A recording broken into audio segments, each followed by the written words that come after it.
Palace of Mirrors, Season 1, Episode 10. The Buried Library. Marialla knelt on a hard floor, a hood over her head. Her stomach churned, her skull ached from the blows she had endured during her capture. The past hours had passed in a blurred daze, during which she had been dragged, shoved, and prodded from one place to another. After the shuttle flight, the soldiers had dragged her out onto a tall tower overlooking a city unlike anything she had ever seen before. Twisting spires of glass and metal had risen up against the horizon. She had realized in that moment that all she had ever known of cities had been the skeleton of a long decayed thing. They had thrust the hood over her head then. Even exhausted and aching, she had not been helpless. She had not been hoping for rescue. She thought of the days her parents spent on lonely roads. She knew how tired they grew, traveling late into the night. Still, they never lost their way. Even when the evening light had utterly faded, and only an inky darkness remained. Even when a sudden snowstorm turned the world to a blank white page. Even when their eyes had grown so bleary they could barely see the path before them. Since she was just a small child, they had taught her to know her way, even when she could not see it. They had kept her from the road so far, though she had begged them for years to let her take on that burden. So she had never needed the knowledge until she found a sack, smelling of onions so strongly it made her eyes water, over her head. Her captors thought they had taken something from her. They thought she was weak, helpless, but they were wrong. While they led her through the palace, she noted every turn, every stair, every creak of every door. She built a map in her mind, a map that led her to the room where she now waited. Someone stepped up to her and drew back the sack. He was an older man, though not an old man, with a lined face and stark white hair. A thin gold crown sat, crooked and almost out of place, on his head. He peered down at her with bright hazel eyes. He reached a hand out and brushed a bruise on her cheek with a frown. "I'm sorry about this. I gave orders that you not be harmed." Marialla had a hard time wrapping her mind around the words. You gave orders? Who are you?" The man smirked and gestured to the crown. "Don't you know your king?" "King? We don't have a king. We've never had a king."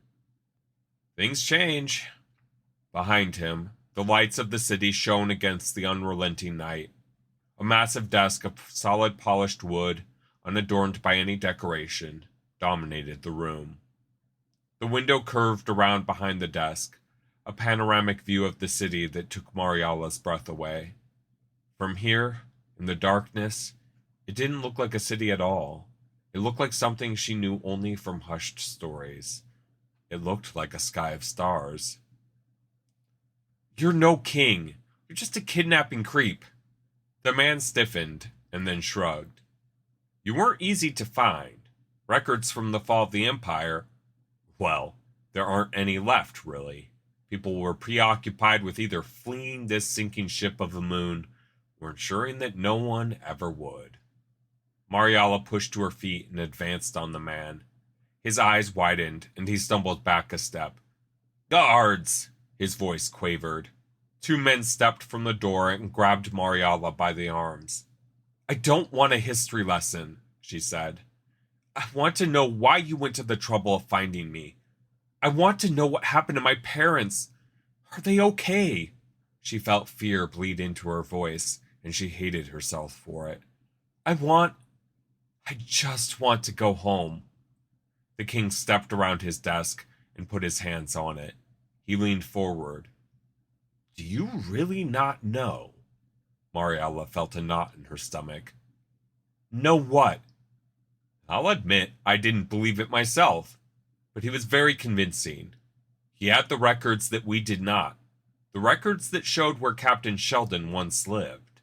Not to bore you with the history of it all, he had the DNA data that we used to confirm your ancestry."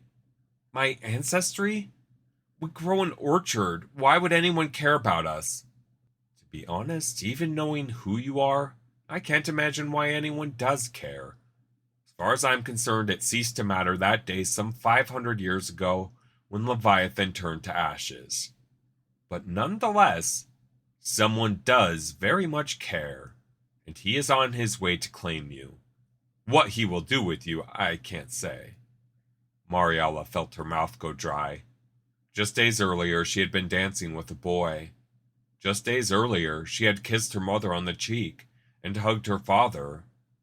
Just days earlier, she had been considering the work of harvesting the orchard and seeing her father off on the road. Now she found a sack once more over her head. "If it's any consolation at all," said the king, "I gave no orders that your family be harmed." Marialla's cheek throbbed, and she knew how little the man's words could be counted on. She consulted the map in her head as the soldiers led her away. She added to it as their path diverged. She didn't know who these people thought she was. She didn't know why they wanted her, but she did know one thing. She would not just sit around waiting for someone to rescue her. She would get out of this place. Somehow, she would escape. She would find her way home, no matter what. She would see her parents again. They deposited Marialla in a room so dusty it had faded to sepia. They left her lying on the floor, the sack still over her head. As soon as she heard the door close, the click of a lock unmistakable, she tore the hood off and flung it impotently at the door. Tears stung the corners of her eyes, and she let them fall quietly for a few minutes. Let her tears fall now, where no one would see them. Let them fall now, while she had the time for them. When she had finished, she paced the perimeter of the room. Nothing had been prepared for her, or any other guest. A large bed lay bare below an arched window, ornately framed in gold. An empty wardrobe, simple but beautifully crafted, stood against one wall. A granite table took up space on the other side of the room. She marveled at the varnished wooden floor, the boards stained a rich red that reminded her of clay. They fit together with an exactness that seemed impossible, as though they were really one thing, and always had been. A white horse raced across green hills in a painting above the door, a blinding blue sky above. The bright colors gave Marialla a sense of unease, as though she were looking into a dream, or maybe a memory. She stepped up to the window, ready to grab a chair from the table and shatter the glass, but the view dissuaded her from any hope of escape via that route. They had put her in a room far above the palace grounds. Her vision swam. She had never been afraid of heights, but she had also never been this far above the ground. She took a deep breath and a step back. When she turned, her heart froze in her chest. There, in the center of the room, in a place she felt sure she had looked just a moment before, canvas covered something that rose about waist high. Of course, it must have been there before. She had just looked past it.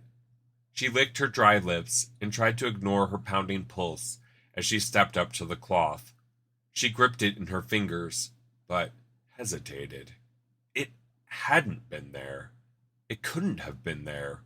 She would never have missed something so obvious, not even with the splitting pain in her skull. A thought entered her mind then, and goosebumps prickled her skin. It hadn't wanted to be seen yet.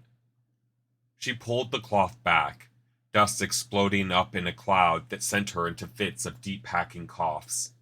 As the dust began to settle, a metal basin came into view. Water, still and clear, despite Marialla's disruption, rested within. It reflected the room, as though it were a mirror of the purest glass. Vines, engraved into the silver metal of the basin, twisted up from the base and ended in pastel flowers along the rim. Marialla reached out and touched one. They looked so beautiful, the texture so like the real thing, that she almost expected to feel the soft silk of a flower. Instead, she found it cold and unyielding, metal, just like the basin itself. She stepped forward and looked down at her reflection. She looked disheveled, her bruised face swollen and discolored. Her bloodshot eyes looked back at her. Except, no. A trick of the light, surely. Refraction from the water. But her eyes in the reflection looked past her. Marialla turned slowly, half expecting a stranger to be looming there in the shadows, but found only an empty bookshelf. She walked toward it, her finger on her lip. The bookshelf was solidly built, but unremarkable. Like the rest of the room, it gave an impression of abandonment. It had been crafted for a purpose, but now held only dust. She ran her fingers across the stone wall behind the shelf, feeling foolish until she stumbled on a switch. When the shelf had been full of books, it would have been hidden, accessible only if you knew which book to remove. Holding her breath, she toggled it. Something moved behind her, on the other side of the room, with a hiss of air. Marialla spun. The floor and the basin atop it had slid to the side, revealing a dark passage leading down. Well, Marialla looked around. I guess it's this room or the unsettling dark passage in the floor. It was no real choice. Marialla followed stairs down into the darkness. As she entered the stairway, lights flickered on along the walls. The stairs spiraled on and on, with no landing or sign of any exit. After several minutes, they finally ended in a dark chamber. In the faint light of the stairwell, Marialla saw rows of bookshelves. She stepped forward, hoping for more light, but nothing happened. The room remained cloaked in shadows cast by the light of the stairway. Somewhere in the room, water dripped. Some of the shelves had fallen over, and chunks of large stone from the ceiling lay scattered across the room. Books filled the shelves, more books than Marialla had ever imagined existed. They lay in heaps on the floor as well. A thick layer of dust, even more than the room above, carpeted the floor. Her nose itched as she stepped up to the nearest shelf and pulled a book out. It felt heavy in her hands, but when she flipped it open and held it up to the light, she found the pages completely blank. Not a single word had been printed in the book. She found the same in the next book, and the next, and the next. Every single book in this strange library held nothing but blank paper. She gave up on the books and navigated through the detritus, hands held before her to make way in the darkness. Some of the shelves leaned against each other, and cracks ran along the uneven floor. At the far end of the chamber, Marialla found an exit, but the ceiling had collapsed, leaving nothing but a pile of rubble. One look at the enormous stones, and Marialla knew she would find no escape this way. She sat down with a sigh, and laid her face in her hands. How had her life come to this moment? Would she ever see her parents again? Would she ever smell the sharp scent of the orchard on a summer wind once more? She took a deep breath and stood. Maybe she couldn't escape through this room, but she could still look for anything that might give her an advantage. After an hour of searching in the dark, though, she had found only more dust, more books, and a small pool of ice-cold water that had filled a corner of the room and drowned the books there. She found this last one with the splash of her foot, the sudden chill of the water shocking. Defeated, she trudged back up the steps and closed the hidden door. She walked up to the window and looked out over the city. It glittered in the shadows, beautiful and perfect in a way that didn't seem possible for something that had been built by human hands.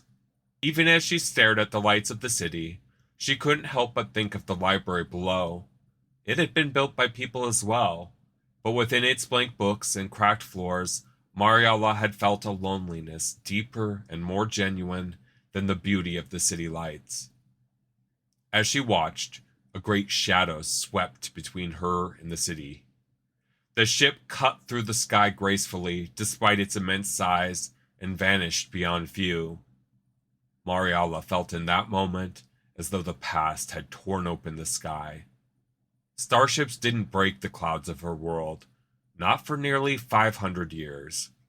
Now here she stood, a prisoner, in a palace more fit for ghosts than girls far from home. She had never had much time for history. It had seemed a distant thing. It hadn't seemed like something that would help the harvest or keep her parents safe on the road. It hadn't seemed like something that would quiet the winter winds.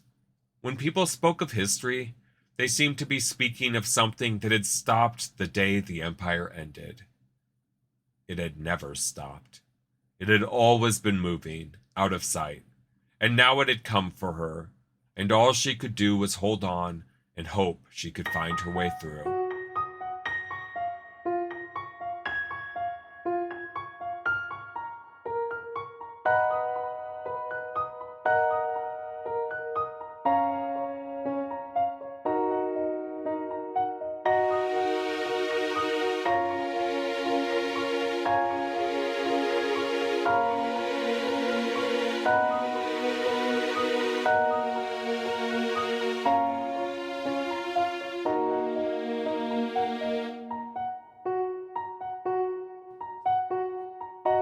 Thank you for listening. If you want to help spread the show, please rate and review it. I really appreciate the support.